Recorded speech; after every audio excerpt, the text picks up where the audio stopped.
It is finally here.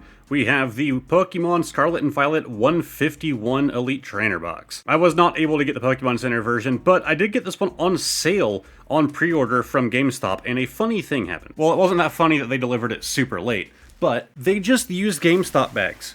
This was the padding. There's more. Like, they shipped this thing in a box that was like super fragile and like way too big for the ETB, and instead of using like bubble wrap or anything to fill the space, they filled it with just like, I'd say there's a good like 30 or 40 GameStop bags here, but no other kinds of protection, which is why it's pretty impressive that it is in perfectly good shape. Because honestly, even with all of those bags, the box was so massive. Like, they couldn't, it did not really, I imagine, do that much to protect this thing. There was still so much empty space in that box. Like, yeah, I'm sure that they provided some cushioning with that, but not the same as what bubble wrap would do. Anyways, let's slide this thing off and take my first look at this set. I wish I could have done it when it released, but you know, GameStop pre-orders don't always work out that well. They didn't even ship it until like a day after. Like I said that it shipped. It didn't. It was USPS was like, hey, we haven't received it yet. Sorry. So that was cool. But okay, we have the player's guide here. Just that crappy paper material they've done for one or two of the other sets. It's not the same material that they normally do for these, but you have all the cards in this little catalog. Pop this top off and take out our little divider, and we're just gonna start pulling things out. So first we have the sleeves, and yep, that's the repeating pattern that they are really sticking with this set. You can see it on the ETB, you can see it on this. Of course the back is just gonna be that, but okay, not too bad looking. There was another set where they did like a minimalistic repeating design like this, and I can't remember what set it was. We have a code card. Ah yes, then we have the promo. And I do believe that the Pokemon Center version of this will have the Pokemon Center stamped version of this card. And I'm sad that I didn't get it, so hopefully I can pick it up for a decent price. But there is our Snorlax. And not a terrible looking little promo. Of course, you have a little Pidgey there on his belly. I don't think these promos ever go for that much. Like, I think the price is kind of high on the set first releases, and then they kind of tank down. That's another thing to keep in mind on this video. This set did just release, so prices that you're going to be seeing on the screen could greatly fluctuate. A lot of the time when a set first releases, the prices are higher, then they will settle down to in like a week's time. We have our dice, which actually looks pretty cool. I like the white and silver going on, and then we have a clear die, which is red paint on it, not bad.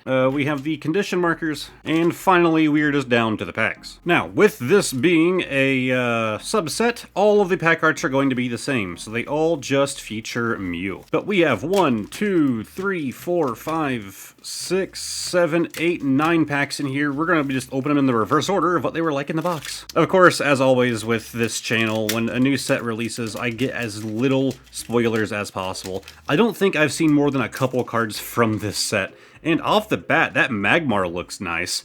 Let's pull out the back card. I really like that artwork. We have a Shelder, a Bellsprout, the Horsey, Clefable, Dugtrio, Haunter, Clefairy, Slowbro, and a Hollow Mewtwo. Of course, all those will, I assume, be guaranteed in the set, so I'm not going to price them. If you can't tell, whenever a new set releases, I tend to take my time with the video. I feel like I tend to enjoy myself with it a bit more and kind of just, you know, try and take a look at even some of the commons and stuff, you know, some of the artwork of the new set before I eventually get tired of seeing all of them, because, you know, doing way too many packs.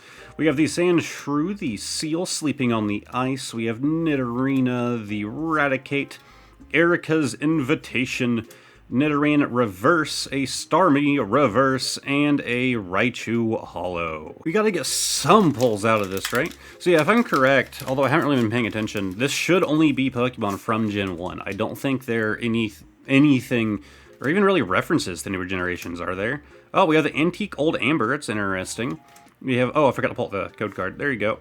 Pidgeotto, love the artwork as well. We have the Seadra, the Kabuto. We have Gloom, Slowpoke Reverse, Ekans Reverse, and a Hollow Beedrill. Oh, whoops. Most of the time I just kind of skip the energy at the back. We had a Hollow Energy. I don't think that's, let me look at the others. Okay, yeah, that's the only one so far. I didn't know that that was an option, that you could get the, I assume these are just considered reverses. The reverse energy here. And you can see it has like a kind of like sparkle pattern going on. Kind of neat. So I'd say that's probably our first good pull. Value-wise, God knows. Those energies are like a timeless thing. When you get a holo energy or any kind of special artwork energy, they'll always have value because they can always be used. There's no cycling out of those. So generally people are going to go for the ones that they think look the best, but, you know, they can actually afford. Venomoth, Rapidash, we have the Cloyster, the Articuno, and a Flareon. That looks sick. Very, very much a fan of this holo here. I think that might be my favorite card that we've seen so far, although I have been going a little bit faster, so it's hard to give a definite on that. Alright, next pack. We need to get something, man. Like, I think that there aren't, like, a ton of things to pull in this set, right? Like, I'm sure I'm wrong. I'm sure, because I know that there's still secret rares and all of that, and all the Pokemon are, like, relatively in order. But there are 165, so I think it's 151 are all the Pokemon in order. And then, I think, and then it's trainers after that, and then you do have some secret rares, but I don't know if there's a bunch of them. We have Ponyta, Pharaoh, Onyx, Dragonair. Loved this boy as a child, and just that artwork is amazing. I also do think that pretty much verifies that they are in order, because I know Dragonair is at the very end of the Pokédex, and being 148, yep, makes sense. We have Coughing, Omnimite, and we have Blastoise CX, and yes, he is number 9, so yeah, they are definitely just all in the Pokédex order. Okay, very happy to get the Blastoise. Now that I know that they come in EX form in this, I would like to get, obviously, the Charizard and the Venusaur. Complete this little trio here. Happy about that. Our first great pull, in my opinion, because I'm sure the energy probably isn't anything super wild. That was just kind of me coping a little bit with the sheer dryness we're getting out of this so far. We have the unique Old Amber, the Pidgeotto, the Magmar, Shellder, Rigid Band, Graveler, Protective Goggles, the Porygon, Aerodactyl. Wow, that is some fancy, like, line work going on here. Like, everything has, like, noise over it, if you get what I mean. But in, like, different patterns. That's cool. I like that artwork. Not going to try and say that illustrator's name, but good job. And we have a holo Vaporeon. And also, not bad looking. I wonder if they did all of them, all the evolutions as holos. That would be interesting. I'd love to get my Jolteon boy as a holo from this set. So, let's tear this one open and see what we get. We're only down to 3 left, including this one. And not great rate so far. We have Dratini, which looks really solid, and that Growlithe. I feel like it's hard for them to do a bad Growlithe card. Like, that Pokemon is just, like, so, like, photogenic, I guess is the right word. They did too much detail in his fingers here. I don't like this. We have the Jigglypuff, Kabuto, Gloom, Dugtrio again, but now slightly more valuable, I assume.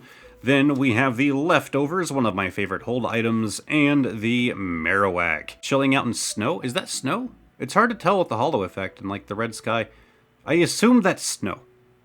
And we have energy. If you're wondering why I don't take out the energy when I take out the code card, I've learned that it makes it too easy for you to accidentally slide the rare out with it, and you might accidentally, like, reveal the, at least part of the card in the back, so I like to just leave the energy at the back to reduce the chances of that happening.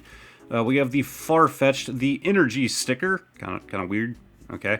We have Rhydon, I'm revealing something back there, Executor, it was an Eevee. Man, it's like, it's so rainbowy at the bottom of the card that I saw that rainbow, I was like, could we get something good? It's just the bottom of the card, just the part that I revealed that has like a rainbow effect. We have a Weedle and Electrode as a holo. Look, I'm real happy about that Blastoise, but we're down to 1 pack, and I'd like something else. Holo Energy's nice, Blastoise is very nice, but come on, get this one more pull out of this box that I waited forever for GameStop to ship out.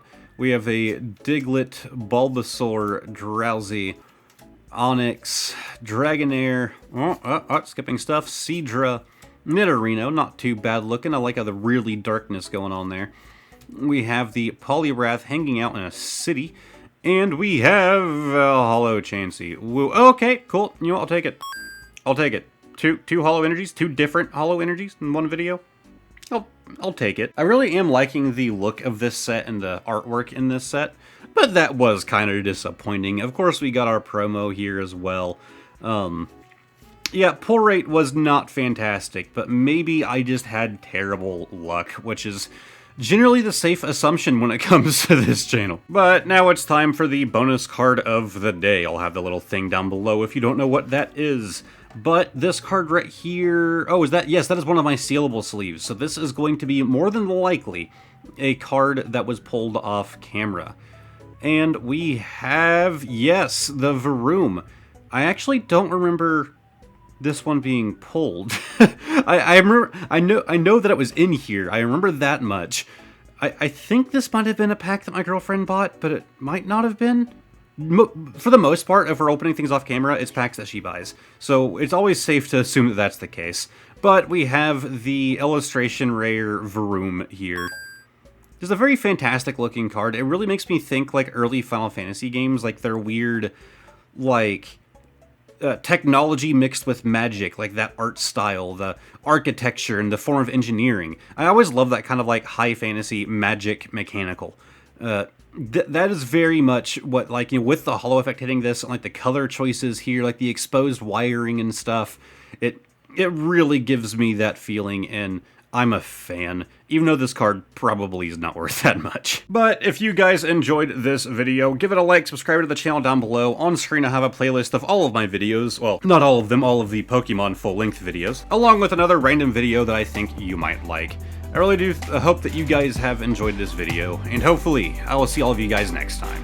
Goodbye for now.